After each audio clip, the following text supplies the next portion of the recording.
You're listening to Force Majeure, an actual play Star Wars podcast. My name is Adam and I'm your host.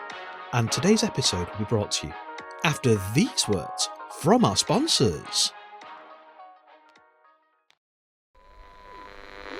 When last we left the dashing Captain Bastion, she was wrapping up an expedition in the southernmost jungle with the local Lalore tribe, helping them to recover the sacred crystal symbol of their homeland. We join her once again at the threshold of her own homeland, Bastion Keep. Well, Judson, I'm back. Did I miss anything exciting?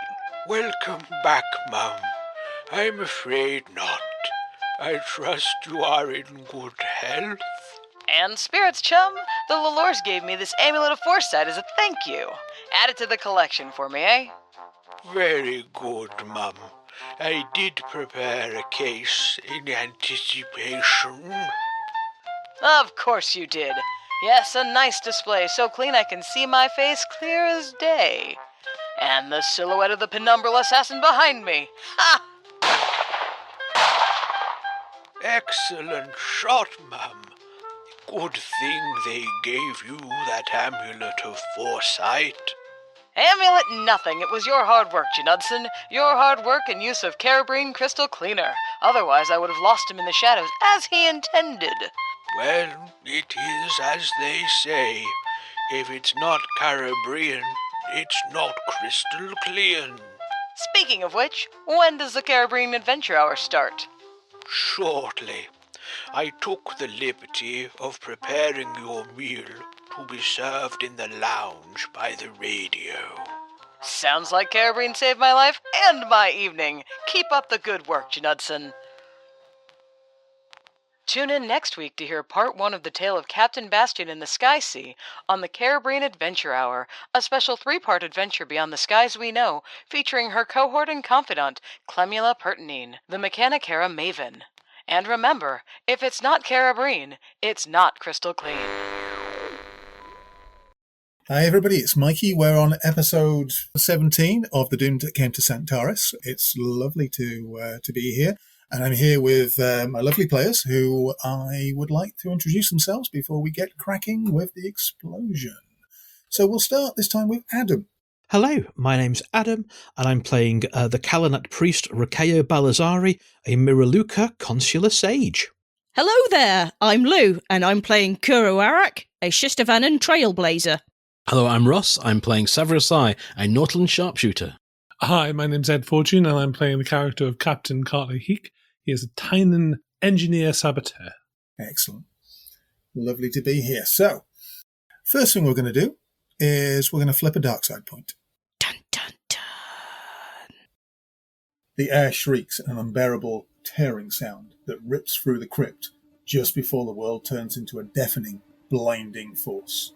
Captain Heek's frantic attempts pay off at a terrible price. The pedestal erupts in a violent kinetic blast. Moments later, or an eternity, you're not entirely sure, the ringing silence is almost as painful as the explosion has been. You lie sprawled on the cold stone floor, tasting dust and burnt ozone. Your ears ring, your vision swims, and a thick haze of smoke and pulverized rock chokes the air, making it hard to breathe. The only light now is the spluttering emergency glow that casts along the top of the ceiling, distorting the shadows across the chamber. As the fog of disorientation slowly begins to clear, you feel the gritty floor under your fingers and struggle to piece together the fractured reality. Then, through the swirling dust, you manage to see movement. It's Thorncrest. Her hair is matted with grime. A slow stream of blood traces a path down her cheek, but she's moving. Groaning, she uses a rifle like a crutch, dragging herself along the shattered stone floor. Clutching very tightly in her other hand, and protecting it against her chest, is an ancient metal box. In the explosion, you lost sight of it, and it is the very container that sent you down this dark road. Her eyes are narrowed, focused, with a terrifying singular intent. They are fixed entirely on the massive ancient sarcophagus. She ignores the debris, the pain, the danger, driven only by the prize she holds, and the goal that lies before her. So we're still in combat. It is a player to go. You were all on the floor. You were all recovering from a mighty blast. Ed, The explosion was brilliant. Probably a bit too big, but the explosion was brilliant. And whoever wishes to go first is the first one to pull themselves up. You're going to have to take a movement to get yourself to your feet, but other than that, your actions are your own. Have any of us taken wounds or strain that were close to the explosion? No, not this. This is literally just a situational thing. It is. So there's no wounds or strain from it. Everybody was knocked down from it in an equal manner. So cool.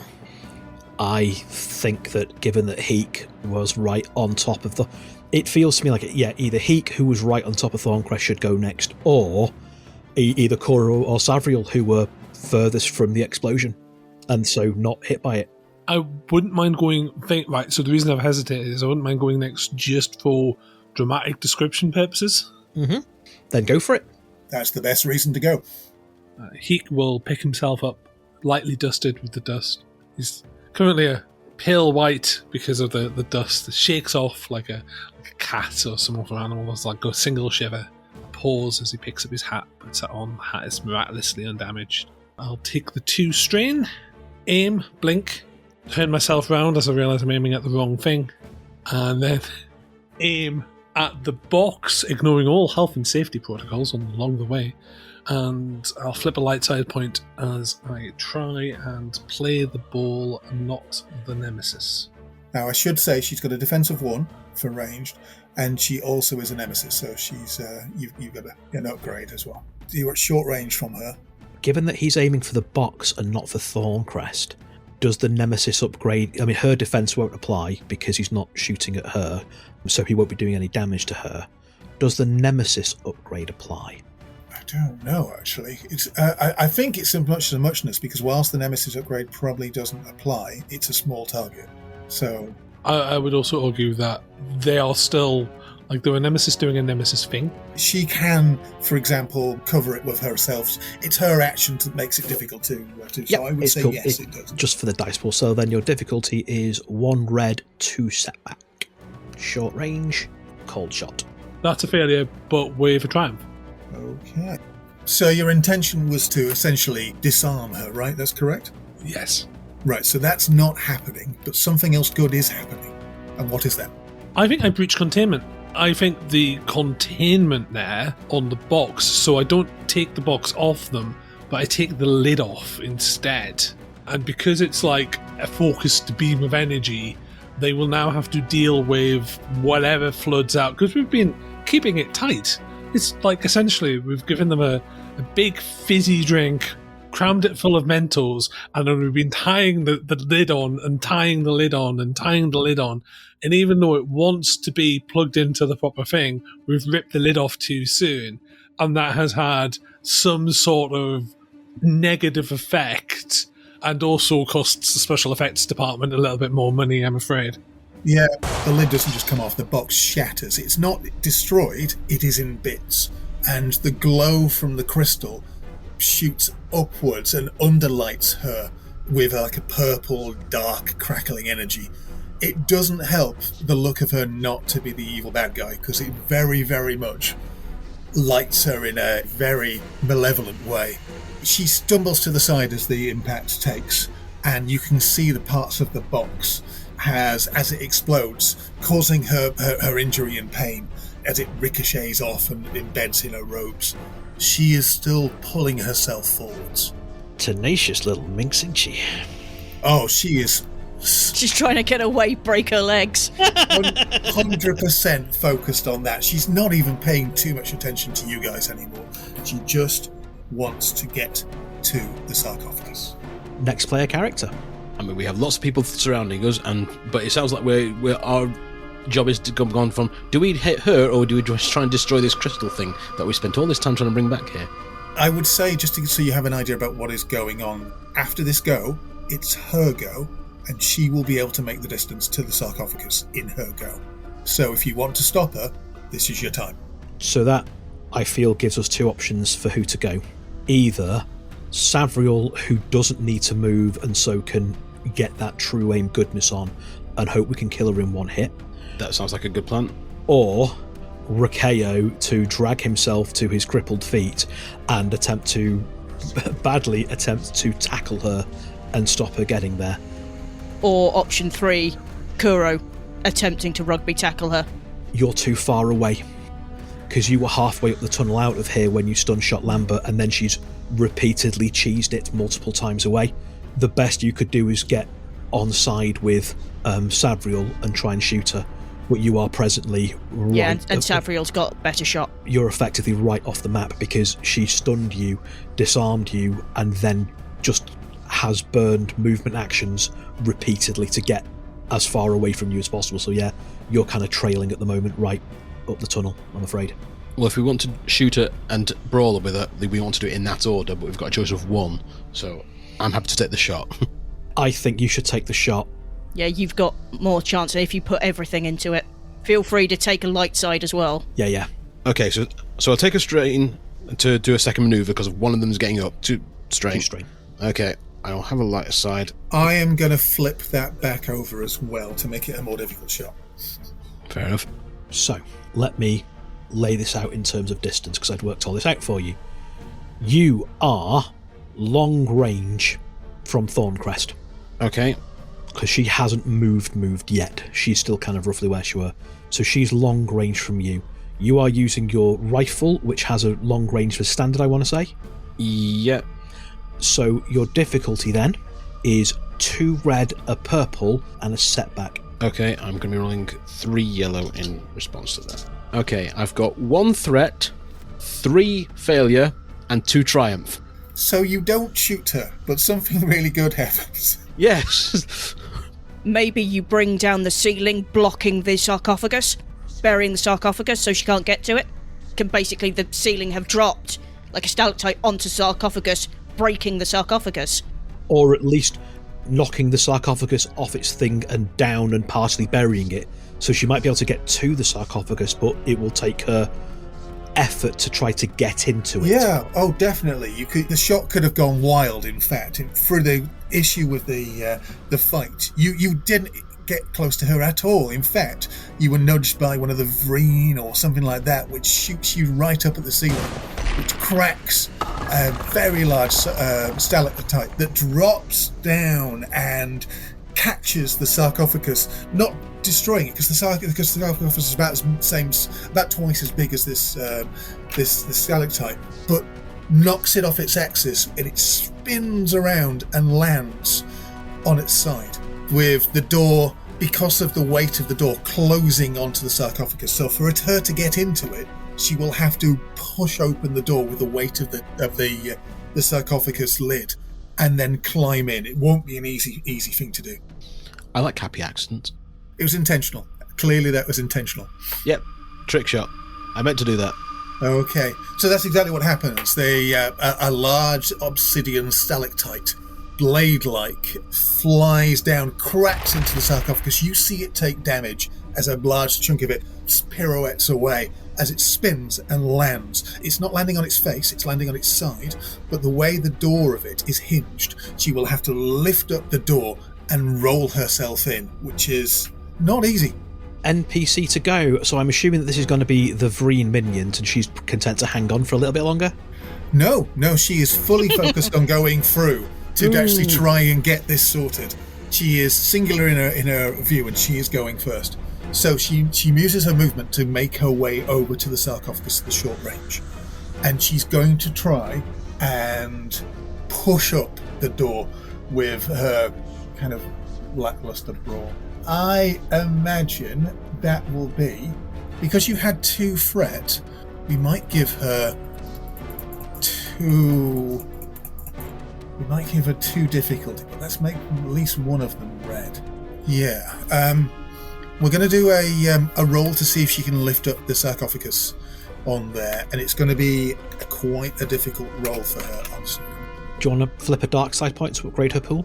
Yeah, we might have to, I think, to give you a bit of extra stuff on there. So we're going to go 3 yellow and 2 red. And I think we're also going to give her a setback dice just for everything that is going on for her. She is not having a good day.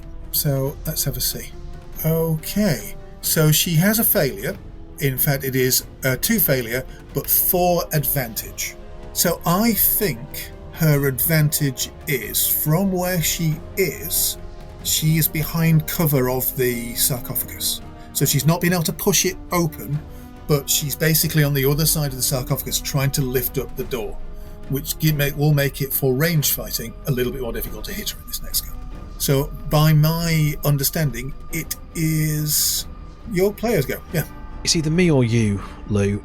I'm planning on just running in, so if you want to do something that's actually relevant, then I recommend you doing something that's actually relevant. I'm going to stand up for my manoeuvre. Mm-hmm. I'm going to spend 2 strain for a second manoeuvre to move, which gets me to short range from her, leaving kind of Lambert on the floor. Yeah.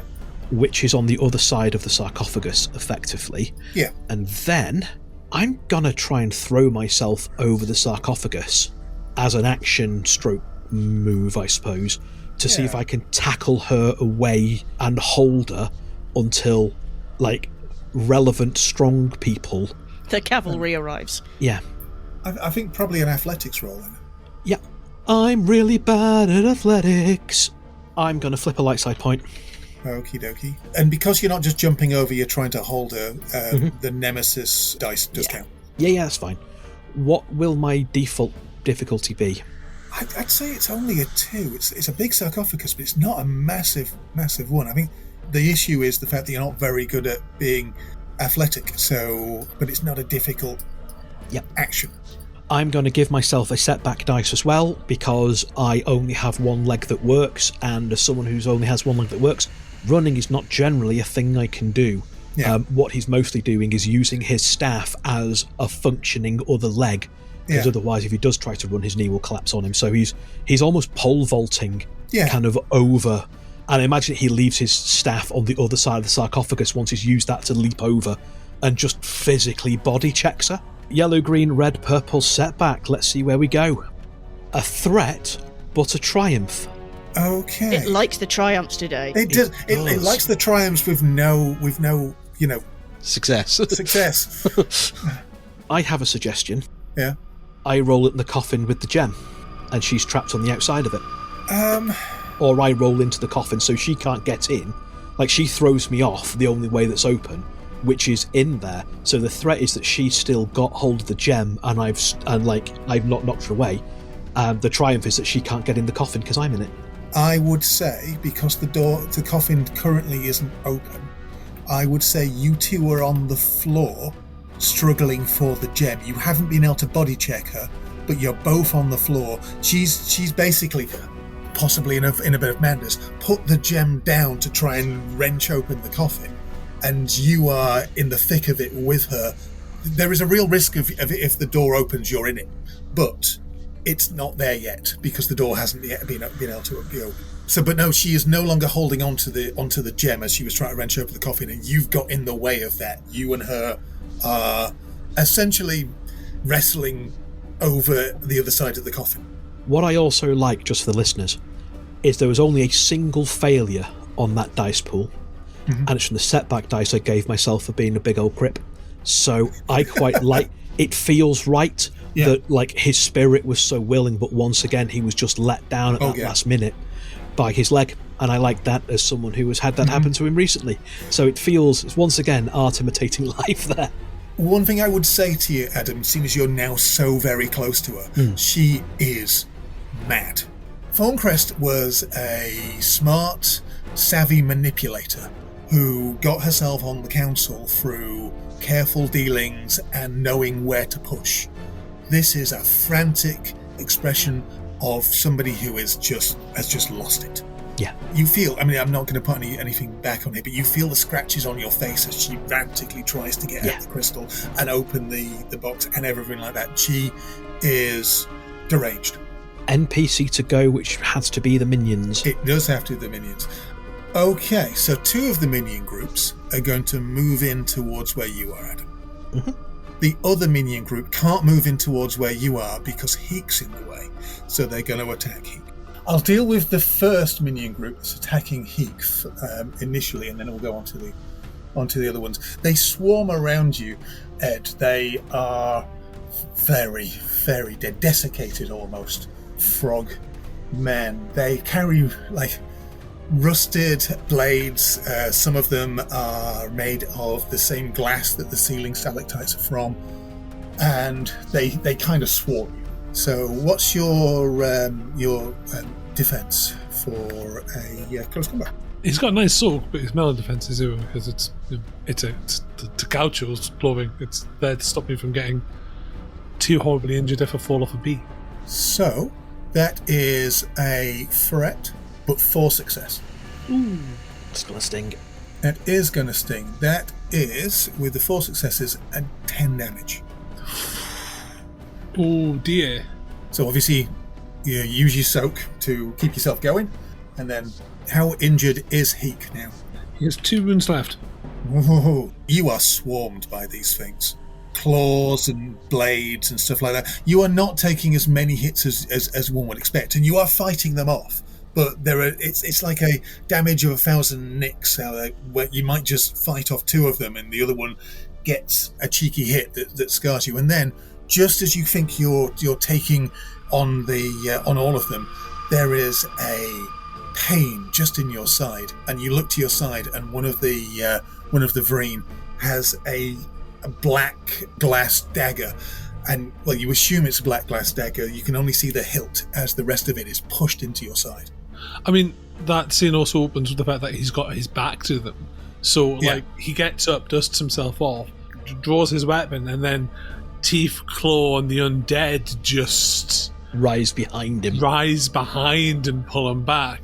And I think as the glass dagger is slipping in, as you see him kind of get submerged, all you see is this one paw come up, and it's holding a loop on a string. Mm-hmm. For Appia. Yeah, and it's just making a sound, and we'll come to that when it's my turn again. And the other 2 groups you said were coming for me? No, they're not actually. They're coming into and you start feeling hands and claws all over the pile of you. But they're not trying to attack you. They're trying to open the sarcophagus. So they push in, and you can see them kind of crawling over you to push their claws between the lid and lift it up. It's like a fridge where the hinge is top. Yeah, on the top. So, Yeah, they're going to lift it up to roll you in. Now, we've already said, thanks to the many criticals that we got, this is a 2 red difficulty thing, and they are not very strong, but what they do have is numbers. Mm-hmm. And there are 2 groups of them, but I'm going to mash them both into 1 and give them the extra boost, so we only roll 1 dice. So, this is a 3 green roll, because they are not good with athletics. 2 red, but they've got 4 boost dice. So we'll see. Mm-hmm. 4 advantages. And nothing else. So, I think, whilst they're unable to open the coffin, it is just a mess down there now. You are all a big pile of writhing dead and living. There are creatures on top of you. There are creatures underneath you. You lose sight of the crystal. And If you want maybe some of that to have been, they've dragged me away and basically thrown me almost out of the scrimmage. no, I don't think they care about you. I think you're still in the scrimmage, but the issue is Just you're in the stamping on scrimmage. me as they go. Yeah, you are in the roughest mosh pit imaginable right now. It's not causing you any sort of injury, but it is incredibly difficult to find anything. And I think because there are 4 advantages on that Thorncrest has probably got her hands on the crystal, but is likewise as compacted by these helpful zombies for her, which aren't being particularly helpful right now. Well, I suppose they're doing her will. They're just not particularly discriminatory about the fact she's in the way. I mean, they are mindless. They're just doing what they're told. But you know what they're told is probably not the best thing to. Can't get the staff these days. Exactly. So it is Lou's go. So Kuro will be just running hell for leather towards the writhing sarcophagus pile. If you take 2 strain and get 3 maneuver actions, that will get you basically to where Lambert is, about halfway in the room. So halfway from where you are to the sarcophagus pile. In which case, I will do that. So yes, I'll take 2 strain and triple move hell for leather into the middle of the room. Yeah, you can get there next turn. Yeah, you're kind of close up to the unconscious, buffeted, dust-covered, tumbled body of Lambert, who I imagine is snoring away from the impact. Like he was so heavily stunned by Cora that he's not even woken up by the explosion. He is snoozy, nappy, nighttime bye-byes at the moment. He's under a kind of a pattern of dust and rubble right now. It's kind of difficult to even... You can see a lump there, but he is very camouflaged into the room and probably having the better time than anybody else at the moment. It's her go. Mm-hmm. Weirdly, you're being so close, you can't really see what's going on with her because there is just a ref of arms and limbs and bodies. But you feel it. You feel her madness focus. You feel the force in her, which is just rage and need and necessity, kind of focus in. And she's going to try and move the sarcophagus lid again. But this time she's going to use her move ability as well. We will do the same roll as we did before to try and lift the coffin, but I'm going to add her force dice in there. Yeah, that seems sensible. I'm going to give her a boost, but I'm also going to give her a setback because she's in the middle of helpful zombies, but they're not very helpful. I think it's just going to make things weirder, essentially. And she has a massive force rating of 1. So she is... She's going to try and roll all of that. In fact, I think because where we are with the dark side points, I'm going to give you another light side and change her green into a yellow. Yep. Okay. That is, with a massive 3 yellow, a boost, 2 red, a setback, and 1 force dice. She got a complete wash on the dice apart from the force dice, which she got a dark side point. But so she's got 1 advantage and 1 dark side, which is going to turn into a success. You feel it. You feel the coffin lid move. You feel it's not the strength in her, but the sheer will and urgency pushing the lid upwards. In fact, you feel some of the zombies, which are helpfully in the way, being pushed out of the way in a hindrance to try. And a setback did nothing, but a boost did nothing, but a setback was actually a problem. So she pushes some of the zombies actually out of the way to open the sarcophagus. She only opens it about a foot. It's not very high up, but she opens it.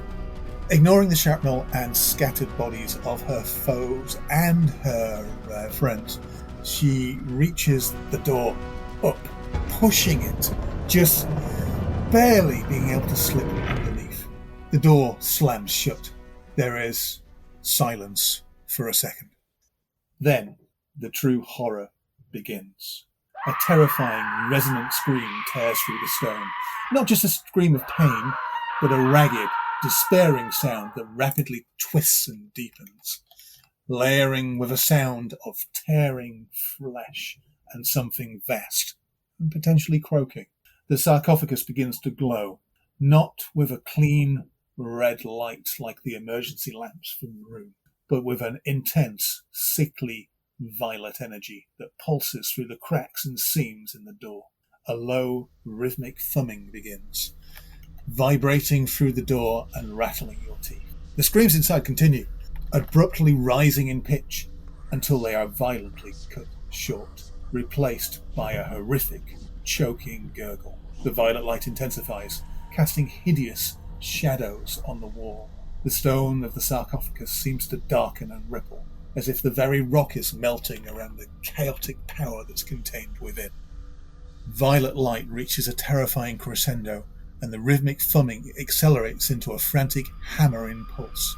You feel the air pressure in the crypt drop sharply, followed by an agonizing high-pitched shriek of overloaded energy. Then there is an earth-shattering boom as the sarcophagus door explodes outwards. Adam, you are pushed backwards with the door, probably about 20 feet. I want you to take it 2 strain just from being pushed. You are not squashed by it. It's not the door pushing you back. It is the entire area where you are. The bodies and the door just get pushed outwards. Shards of ancient thick stone and metal fly through the air like shrapnel. You know what? It's actually fairly useful that you are surrounded by zombies, because they act as almost like ablative armor to you. The force of the blast is like a physical fist that sends another wave of dust and debris washing over to you. Through the lingering smoke, a figure crawls out from the ruined sarcophagus. One thing is clear: it is no longer Thorncrest. And that's where we're going to end it for today.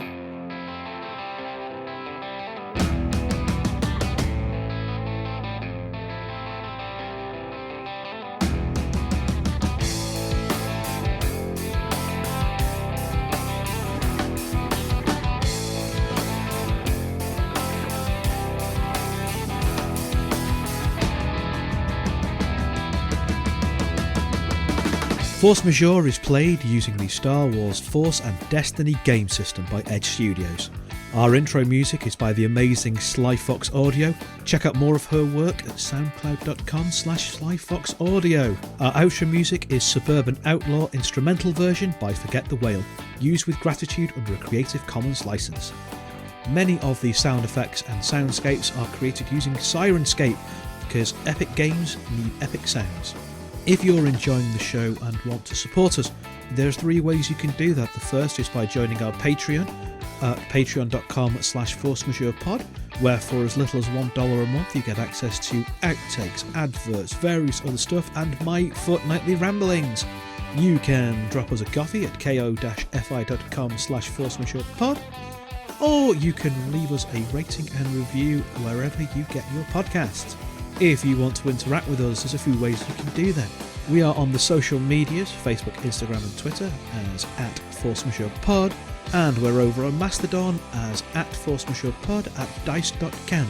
You can also join our Discord, link in the show notes. Thank you very much for listening and being with us as we tell these stories. We hope you are having fun, and we will see you next time.